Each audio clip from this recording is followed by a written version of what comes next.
Yeah, I think just one of the things I would highlight right out of the gates is that the technology side is actually one of the easier things to look at from sort of the potential move to cross-border.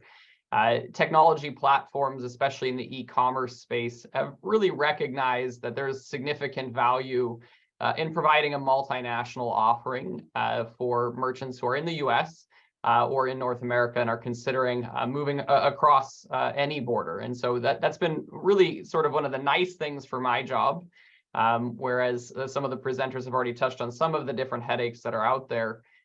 Really, technology is one of those areas where we see, frankly, a lot of offerings that are good for merchants of all sizes, especially if you're looking at operating your own e-commerce website. Now, there's some complexity to it, or I wouldn't have to give a presentation, and we'll cover some of that in the conversation today. We'll talk about some of the three big areas that you really want to have some thought process and some planning and some strategy in place before you look at moving cross-border with a website. And I really want to stress here, this is sort of looking at a more meaningful move cross-border. One of the beautiful things about operating your own ecommerce.com is that you essentially are globally available.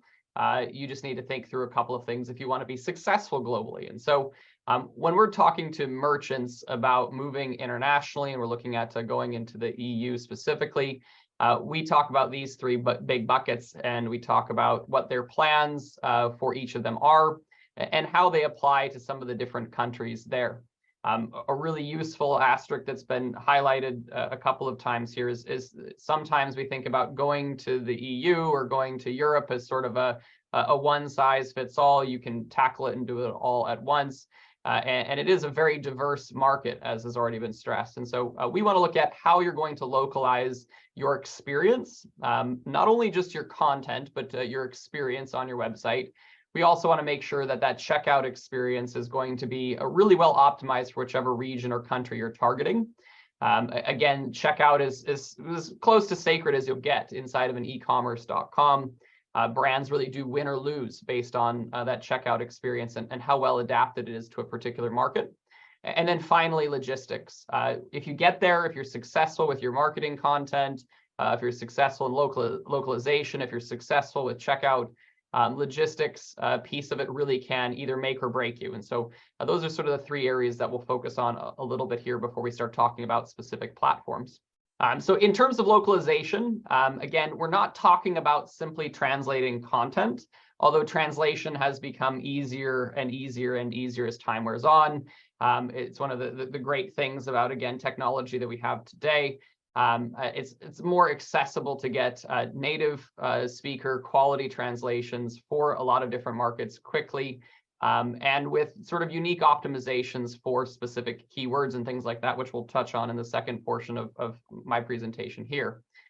We not only want to translate text, we also want to talk about really adapting our content. So in sort of that lower left-hand corner, we show how a set of photographs, lifestyle images, product photography, different types of banners and things which you might use throughout your site. Video is increasingly important to success in e-commerce. You really want to make sure that it reflects that market. You can succeed, you can sell product through your own .com without necessarily having sort of this adapted content. But we do find consistently that when you are adapting sort of that full range of content on your website for a particular region or audience, you're going to see a better outcome in terms of your conversion rates, in terms of the site performance with a particular audience. Now, we also want to talk about adapting our particular offering. What are we sort of putting in front of them as an audience that is really sort of specific to that audience? Again, what are local trends? What are some of the different demands that we have? What are sort of the different price points that we maybe need to be considering? We heard earlier the value of a return in Germany may be something that is different than the value of a return in France. And so highlighting some of those particular things as part of your offering can be really, really compelling and important to be successful in terms of, again, looking at going across the border. And probably one of the final and more important pieces is really making sure you're communicating pricing quite clearly. I just had sort of a friendly reminder of the value of this. I got a traffic ticket, my first one in over 20 years from the wonderful country of Canada.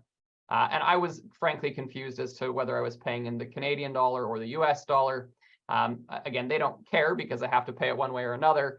But when someone is electing to spend money with you, you do want to make sure that there is an accurate price display in local currencies. And you really want to avoid any sort of gotchas in sort of price changing as a result of that transaction occurring, and different fees that are associated to it, or the exchange rate changing after the fact. And so really making sure that's a key piece of your strategy on the e-commerce side is really a big deal.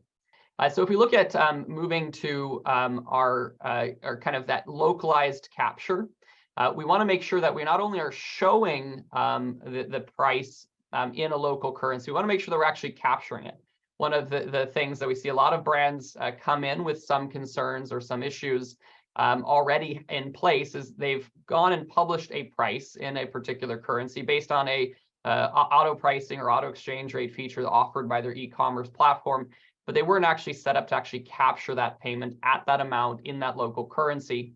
And so really making sure that you have that set up and your e-commerce technology stack is configured properly or has that capability out of the box.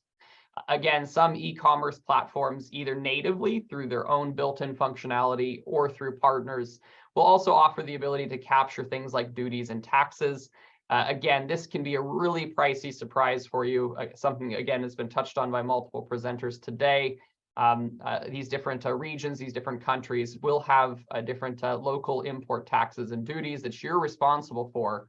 And you can begin selling and find out there's a very expensive surprise for you coming down the pipeline as regulations and other things catch up to you. So again, this is a technology solution that's available for a lot of platforms today. You just want to make sure that you're set up and you're configured for that right out of the box.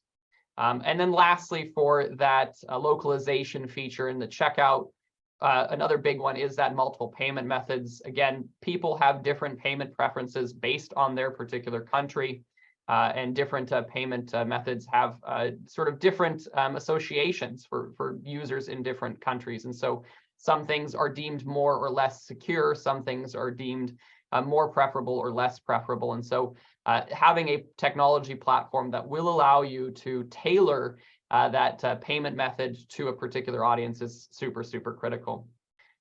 Finally, again, sort of that cross-border logistics. We've had some great content that's been shared today from partners who are capable of helping in this particular area. But you do want to be aware when you make a commitment to your technology stack, sort of how it approaches some of these different challenges, because the right technology solution is going to enable you to do different things rather than be restrictive when you want to sort of start to look at how am I going to approach the UK, how am I going to approach France, how am I going to approach in German audience. Some of our really successful international merchants who are focusing on the EU are actually blending some of these different approaches. Some are going with a owned warehousing solution where they are fulfilling in one country and they're using a partner network in another country. And that right e-commerce platform and technology is going to help address sort of how you're approaching multi-location inventory, either in a particular country or in a broader market like the EU, or again, looking at a global solution that's available. Again, next point there is that value of the multi-carrier support. Different shipping methods, different shipping providers, different carriers are going to be really crucial to success inside of particular markets. And you've really got to make sure that that e-commerce platform supports each of those. And then this final point is probably the one that I would underline and maybe stress the most in this particular space. Almost all tech platforms today can be used for some kind of international effort from an e-commerce perspective. So again, sort of the perceived technology barrier to entry is pretty nominal. The big challenge often comes in how you as a business particularly approach doing that. Who are your partners? Who is handling logistics? Who is handling taxes? Who is handling customer service? Who is handling warehousing? And who is handling some of the different marketing efforts and things like that. You want to be able to integrate your platform into some of these different things And again, because the EU market is very diverse, you have to often be able to do 2, 3, or 4 different approaches, just given how you've approached a particular country. And so the ease of integration is really crucial. The cost of integration is really crucial in determining what the right technology platforms are for you. This is an area where there is a lot of evolution. I'm going to just touch on some of the bigger name brands. There are a lot of really great e-commerce platforms that have specialized functionality and also have specific regional focus that are worth considering as well. If we jump down to that next slide, we'll actually look at sort of where we see some of these businesses kind of placing out and kind of look at how we sort of view them in comparison to one another. On the very far left-hand side, we have some companies that are really geared more as a content management system. So Squarespace and Wix both have an e-commerce offering, both have some international type features, but they're really more of a platform for publishing content inside of the US than they are for effectively selling products internationally. If we move further to the right, we sort of see the evolution of completeness of feature. I will highlight here that specific to the EU, BigCommerce is trailing a little bit in the back there in terms of that completeness of features, but for the EU is actually more competitive. This is a really good kind of glance at sort of a global picture, but BigCommerce has had a bigger emphasis than some other e-commerce technology providers on the European Union market. And so if your emphasis is there instead of perhaps APAC or EMEA, looking at the Middle East specifically, you may want to consider BigCommerce as a better contender here. Finds that good balance between SMB and enterprise and has a pretty rich feature set.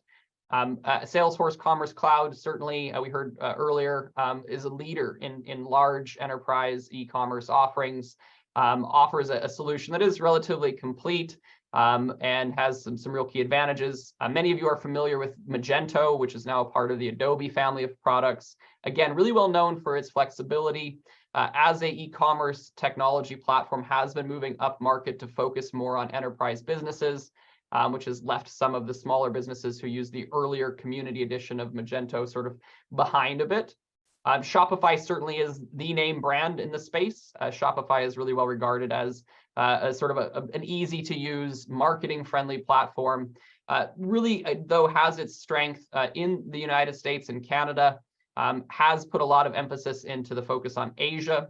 And so we see a lot of success there. And so I would say if you're kind of, again, maybe not, you're here today thinking about Europe, but Asia is maybe more of a priority for you. Shopify may have some strengths there in terms of logistics and payments and things of that nature. And then WooCommerce, it's an open source platform like Magento, which means that you can kind of do whatever you want. It's really useful when you find yourself trapped by sort of the restrictions that some of these other platforms have.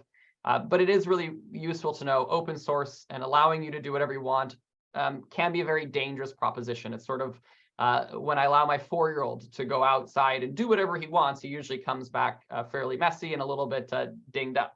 And WooCommerce can be that experience, as can using sort of the Magento open source product. You can run into situations where you maybe over customize and you do more than you should, and that can create a barrier for you later on. We really look at some of these different kind of category comparisons. Again, Salesforce Commerce Cloud really does well, holds its own, again, at sort of the top of the list here in terms of the completeness of the total offering, touching into different spaces like multi-language support, catalog localization, multi-currency display, multi-currency payment, location-based payment options, duties and taxes capture, and multi-location inventory. I will call out again some personal favorites. We work a lot with Shopify and BigCommerce.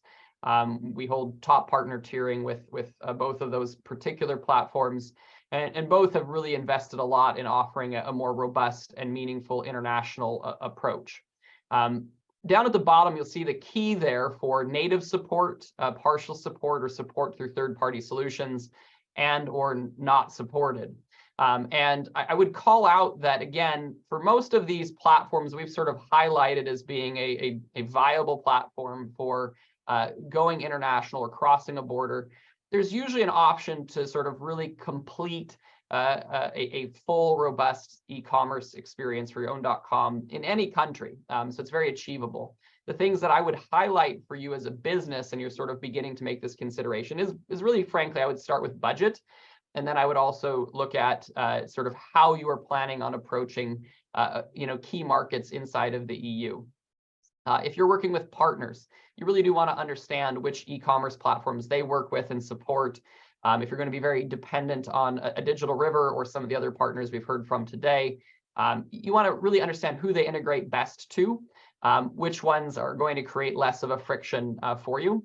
If you're planning on doing a bit of a hybrid approach, you're owning some markets yourself, you want to look again at which ones of these platforms are going to allow you to create a multi-storefront or multi-install experience where you can manage one, partners can manage another, or you can have alternative platforms blended in. And again, there we see BigCommerce being pretty strong in that particular category. I will note one of the ways that Shopify, Magento, and BigCommerce specifically approach international is they offer what's called multi-site or multi-store capabilities, which really allows you to create differentiated experiences as much as you need to. And so there's sort of an opportunity to have one single shared store for multiple regions when that's appropriate, or roll out additional storefronts, and in the BigCommerce case specifically, at no additional cost. So that can be a really useful consideration for you as well. We kind of go through and do a quick sort of run through. This is sort of a very succinct look-see. I have talked for days before on each of these platforms and where they fit and the potential value that they have. I'm going to skip over Wix and Squarespace today. We'll look at WooCommerce and BigCommerce. WooCommerce is great if you are a publisher first, if your plan on sort of gaining traction inside of a new market is through content publishing. It can be very valuable. It is open source, so it is very flexible. It is just a very tricky environment. So unless you already know WordPress, the WordPress ecosystem, or have a great WordPress or WooCommerce developer, it can be very, very problematic in terms of going international, running multi-site, integrating to third parties. It's doable, just again, can be a lot of headache. BigCommerce, again, SaaS focused. One of the things that they use as a way of describing and differentiating themselves from Shopify that is very helpful is they refer to themselves as open SaaS. They're trying to find the blend between open source and software as a service. Software as a service meaning they provide a lot of rich core functionality and the cost is shared across thousands of merchants rather than having you pay for it out of your own pocket. Again, that no cost for multi-store is a really big ad that they've launched recently. They have also launched a huge initiative around B2B and are very feature rich in that area. So if you are planning on going international, planning on doing D2C, B2C, or B2B, or all of the above altogether, BigCommerce could be really a great platform for you. One of the things where maybe they score a little bit lower is in ease of use compared to a Shopify, which we cover on the next slide if you want to go that way. Shopify is a little more simplistic in its offerings and its approach. It's there in the middle, but it does have a pretty robust feature set. Really, to take it international, you're going to find that you end up running essentially duplicate or triplicate stores. Sort of the ease of use of a single administration doesn't really exist. It's kind of there, but it's not quite what it needs to be. But each individual store is pretty easy to manage, and that's why they're well regarded, especially in non-technical communities. Adobe Magento over there on the left really depends on having a great development support for it. And that's really regardless of which version you have. So if you're not a technical company, you don't have great development resources and know-how, could be best to steer clear of Magento. Far right, Salesforce Commerce Cloud, that it does have a really robust feature set, but is very much enterprise focused compared to some of these others. So if you're a smaller or mid-market brand, may not be an appropriate solution for you unless you already have some sort of Salesforce commitments. Bringing Salesforce Commerce Cloud in could be a good solution for you there. So that hopefully helps cover some of the different platforms. Again, a lot of different use cases, a lot of nuance here, and be happy to have that conversation with you offline as well. Thanks so much, Jordan.